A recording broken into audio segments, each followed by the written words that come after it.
À l'autre bout de la France, dans la région lyonnaise, une autre initiative redonne de l'espoir aux petits commerçants. Anthony Martinez exerce un métier peu connu. Il est manager de territoire dans le pays de l'Arbrel depuis près d'1 an. Monsieur le maire, bonjour. Sa mission, redynamiser les villages en aidant les petits commerçants à s'y implanter, comme Aurélien Lescaut, qui rêve d'ouvrir un café dans ce local municipal. Le comptoir serait là. Il m'a déjà présenté des locaux qui allaient être ou qui sont déjà libres. Depuis son arrivée, Anthony Martinez a accompagné une dizaine de projets comme celui-ci. On est un petit peu le guichet unique sur le territoire pour faire gagner du temps à la fois aux bailleurs et puis aussi aux porteurs de projets. Et je me souviens quand vous êtes arrivé, je me suis rapproché rapidement de vous. Le village des Veux, 1300 habitants, a plus que jamais besoin de petits commerces.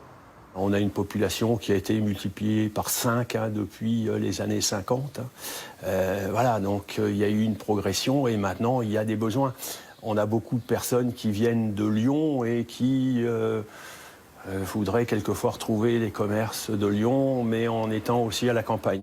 Malgré les différentes aides, ouvrir un petit commerce ressemble souvent au parcours du combattant.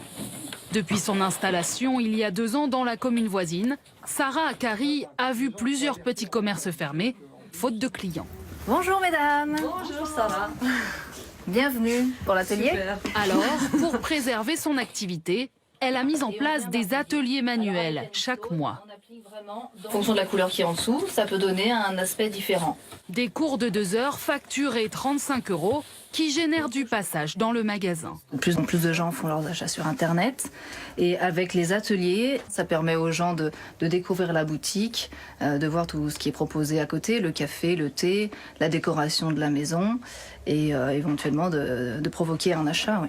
Les clientes, elles, y voient aussi le bénéfice pour la petite commune. Ça crée des liens aussi parce qu'on rencontre d'autres gens qui sont passionnés par les mêmes choses, qui ont les mêmes goûts et puis voilà, donc on crée des liens. Et...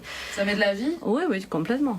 Diversifier son offre pour survivre, Sarah n'est pas la seule à le faire. C'est même devenu une tendance chez les petits commerçants depuis plusieurs années.